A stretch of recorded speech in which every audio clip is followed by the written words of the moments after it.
السلام علیکم دوستو، آج ہم خود سے خدا تک کے اگلے جس چیپٹر کا مشاہدہ کریں گے وہ ہے تکلیف کا راز۔ انسانی نفس تکلیف سے بہت خائف ہے، کبھی تکلیف کو پسند نہیں کرتا، اس سے بھاگتا ہے۔ غیر تربیت یافتہ نفس خود نہیں جانتا کہ تکلیف کوئی باہری آفت نہیں جس سے وہ بچ جائے گا، بلکہ یہ تو اس کی اپنی جبلت ہے۔ تکلیف ایک حفاظتی نظام ہے جو نفس میں نصب ہے، جیسے دوائی کی پیکنگ میں ایک پڑیا ہوتی ہے جو دوائی کو خراب ہونے سے بچاتی ہے، اسی طرح یہ تکلیف ہے جو انسان کے جسم اور نفس کو اس دنیا میں محفوظ کیے ہوئے ہے۔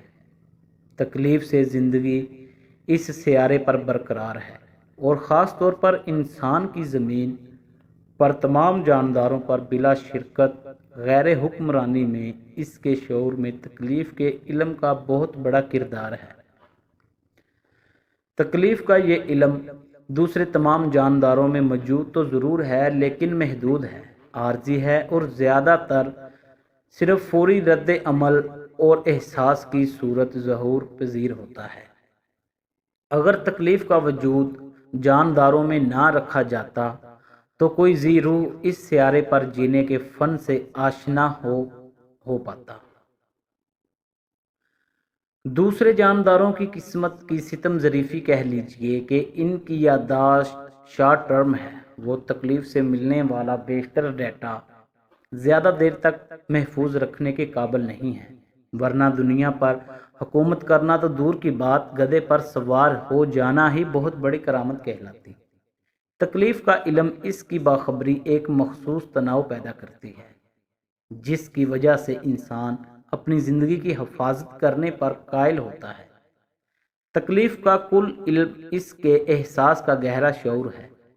بازار میں کسی رش والی سڑک پر چلتے ہوئے لوگوں کا مشاہدہ کریں تو بید کھلتا ہے کہ ہر آدمی سڑک پر کس قدر تناؤ میں چلتا ہے۔ ذرا کسی کے پاؤں پر کسی دوسرے کا پاؤں آ جائے، کسی کی موٹر سائیکل کسی کے گھٹنوں سے ٹکرا جائے، آپ کو پل بھر میں دونوں فریقین کے چہرے کا رنگ بدلتا دکھائی دے گا۔ اگر انسان کو حادثے کے نتیجے میں تکلیف کے آ پہنچنے کا ڈر نہ ہوتا تو راستے بنانا ممکن تھے، اور نہ ہی کوئی سفر تھا، نہ کوئی ہسپتال، نہ کوئی ڈاکٹر، اور نہ کوئی مریض۔ بڑی سے بڑی بیماری کا آپریشن محض ایک چاقو سے کیا جا سکتا تھا۔ لوگ فیشن کے طور پر اپنی آنتیں پیٹ سے نکال کر گلے میں مفلر کی طرح لٹکائے بازاروں میں گھوما کرتے۔ کبھی آپ نے سوچا کہ ہم بال کیوں کٹواتے ہیں؟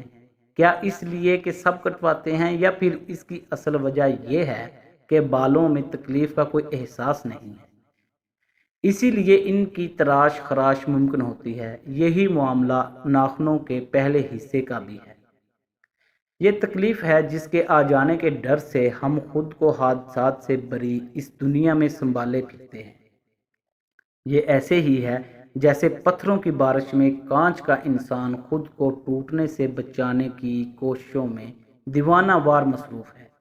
ایسا کرنے سے وہ کچھ دیر جینے میں تو کامیاب ہو سکتا ہے، مگر تکلیف کو فنا کر دینا اس کے لیے کبھی ممکن نہیں ہے، کیونکہ تکلیف موت کا لباس ہے۔ موت تکلیف کے لبادے میں چھپی ہوئی ہمارے ارد گرد منڈلا رہی ہے۔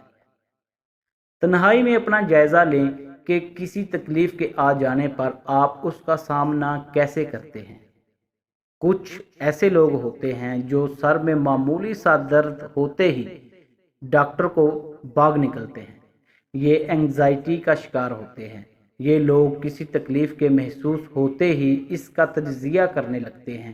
لگتا ہے مجھے گردے میں پتھری ہو گئی ہے، یہ جو 3 دن سے سر میں درد ہو رہا ہے، کہیں یہ برین ٹیومر ہی نہ ہو، کہیں میں مائیگرین کا مریض تو نہیں بن گیا۔ یہ لوگ بے چین ہوتے ہیں، خوف زدہ ہوتے ہیں۔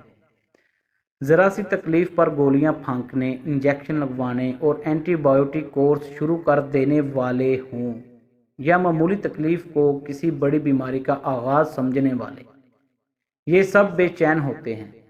ذہن کی عادت ہے کہ وہ ہر واقعے کو بڑا کر کے دکھاتا ہے، جس سے جسم میں غیر ضروری ہیجان پیدا ہوتا ہے۔ آج کل تو چونکہ ہر انسان کے اعصاب کمزور ہو چکے ہیں، اس لیے کسی بھی اچانک پیش آ جانے والی تکلیف دہ صورتحال یا حادثے میں انسان کا فوری رد عمل بے پناہ ہیجان کی صورت میں سامنے آتا ہے۔ اس ہیجان کے نتیجے میں انسان درست فیصلہ کرنے کی اہلیت کھو بیٹھتا ہے۔ سڑک پر کسی کو حادثہ پیش آ جائے اور خدا نخواستہ ٹانگ ٹوٹ جائے اور خون بہنے لگے تو جیسے ہی زخمی کی نظر اپنے زخم پر پڑتی ہے تو ذہن میں خود کار کا عمل شروع ہو جاتا ہے۔ ہائے، میری ٹانگ ٹوٹ گئی، میرا خون اتنا زیادہ بہہ رہا ہے، مجھے لگتا ہے میں مر جاؤں گا۔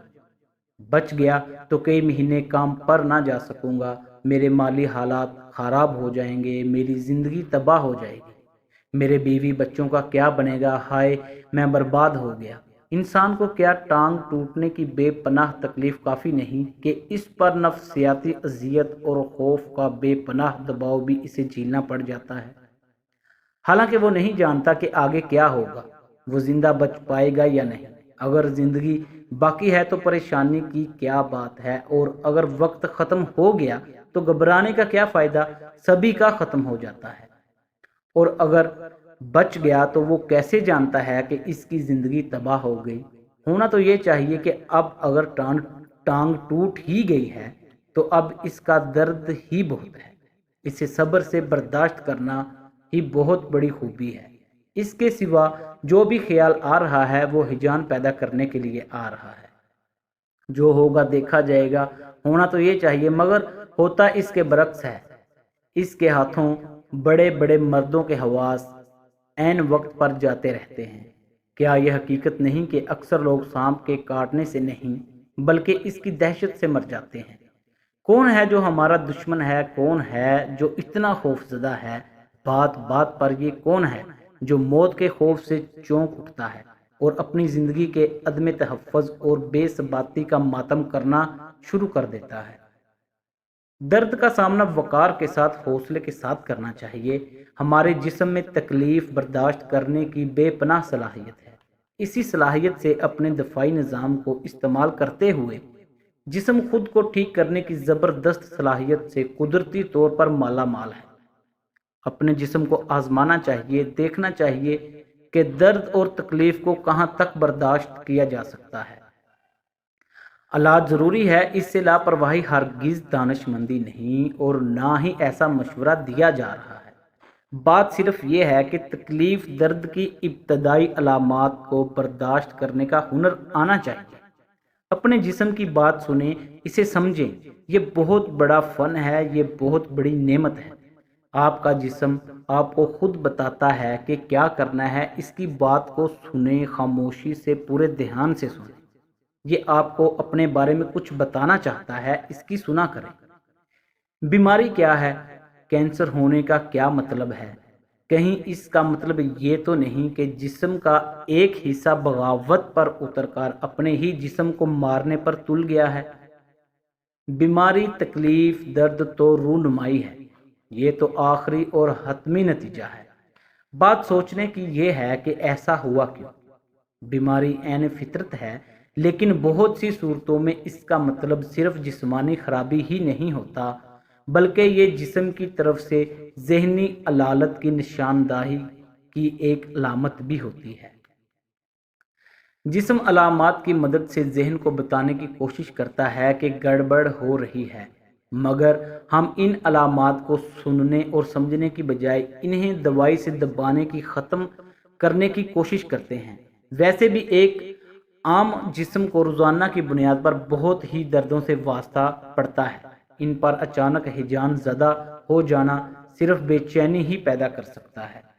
اگر ہم اپنے جسم کو سننے کی مہارت حاصل کرنے میں کامیاب ہو جائیں تو ہم دیکھیں گے کہ یہ حیوانی جسم، یہ ٹیک کلبوت اپنے بچاؤ میں انتہائی ماہر ہے۔ اگر جسم پر اعتماد رکھا جائے تو بڑے بڑے کرشمے دیکھنے میں آتے ہیں۔ آج کل ذرا نظر دوڑائیں تو امیر لوگ غذائی ماہرین کے پاس جاتے ہیں اور وہ انہیں بتاتے ہیں کہ انہیں کیا کھانا ہے اور کیا نہیں کھانا۔ سادہ سا سوال یہ ہے کہ کوئی آپ کو آپ کے جسم کے بارے میں کیسے کوئی فیصلہ دے سکتا ہے؟ بہترین صفائی کے بعد متوازن ڈائٹ کا پلان آپ کے جسم کو کیسے بچا سکتا ہے؟ یہ کوئی بری بات نہیں۔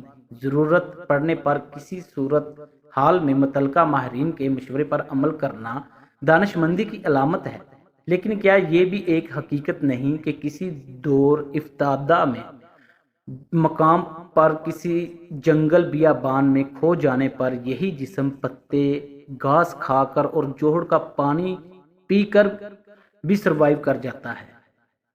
بات صرف صورتحال کی ہی ہوتی ہے۔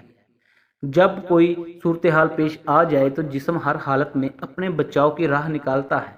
کسی تکلیف یا درد کے موقع پر اپنے جسم کو کچھ دیر کے لیے اس سے نمٹنے کا موقع دیں، پورا اعتماد رکھیں، پھر دیکھیں کیا ہوتا ہے۔ تکلیف کا اور انسان کا ایک رشتہ اور بھی ہے۔ تکلیف کے بغیر کوئی انسان کچھ بھی نہیں سیکھ سکتا۔ اللہ انسان کو جو بھی دیتا ہے، اسے حاصل کرنے کے لیے انسان کو تکلیف سے، دباؤ سے گزرنا پڑتا ہے۔ بچے کی پیدائش ایک دن میں ناممکن ہے۔ بطن مادر میں اتنی گنجائش ہی نہیں، اس لیے اس ناممکن کو ممکن بنانے کے لیے ماں کو تکلیف سے گزارا جاتا ہے۔ یوں آہستہ آہستہ اس کے جسم اور نفس میں آنے والے بچے کے لیے وسعت پیدا ہونے لگتی ہے، یہاں تک کہ ماں انتہائی تکلیف کے باوجود اپنے بچے کو جنم دینے کو تیار ہو جاتی ہے۔ یہی وجہ ہے کہ جو محبت اپنے بچے سے ہوتی ہے وہ دوسرے کے بچے کے لیے پیدا کرنا ناممکن نہیں۔ اس محبت اور ممتا کے پس پردہ شدید تکلیف اور دباؤ ہے۔ اللہ جب بھی کسی انسان کو کچھ دینے کا ارادہ کر لیتا ہے تو پہلے اس کے نفس میں گنجائش پیدا کرتا ہے۔ نفس کیونکہ بخل اور تنگی میں مبتلا ہوتا ہے، اس لیے اس پر دباؤ ڈالا جاتا ہے تاکہ اس میں وسعت اور کشائش پیدا ہو سکے۔ آپ اپنی زندگی کا مشاہدہ کریں تو آپ کو اپنی کامیابیوں کے پیچھے طویل ناکامیاں، ریاضت، تکلیف اور بے پناہ دباؤ نظر آئے گا۔ یہ قدرت کا اصول ہے۔ جتنا بھی ہم پر دباؤ پڑتا ہے، اس کا صاف مطلب یہی ہوتا ہے کہ کوئی نئی عطا ظہور پذیر ہونے والی ہے۔ یہ بھی تکلیف کا ایک چہرہ ہے۔ ہر تکلیف کے پس پردہ رب کائنات کی رحمت چھپی ہے۔ تکلیف اللہ کی بندے سے محبت کی نشانی ہے۔ اور کیا ہی خوب قول ہے کہ تکلیف اور مصیبت اگر کوئی بری شے ہوتی تو انبیاء پر کبھی نہ آتی۔ ان مع العسر یسرا، بے شک ہر مشکل کے ساتھ آسانی ہے۔ پلیز اس چینل کو سبسکرائب، لائک کیجئے گا اور اپنی قیمتی رائے کمنٹ میں دیجئے گا۔ آپ ہمارے ساتھ جڑے رہیے اور ہم آپ کے ساتھ جڑے رہیں گے۔ شکریہ۔ اللہ حافظ۔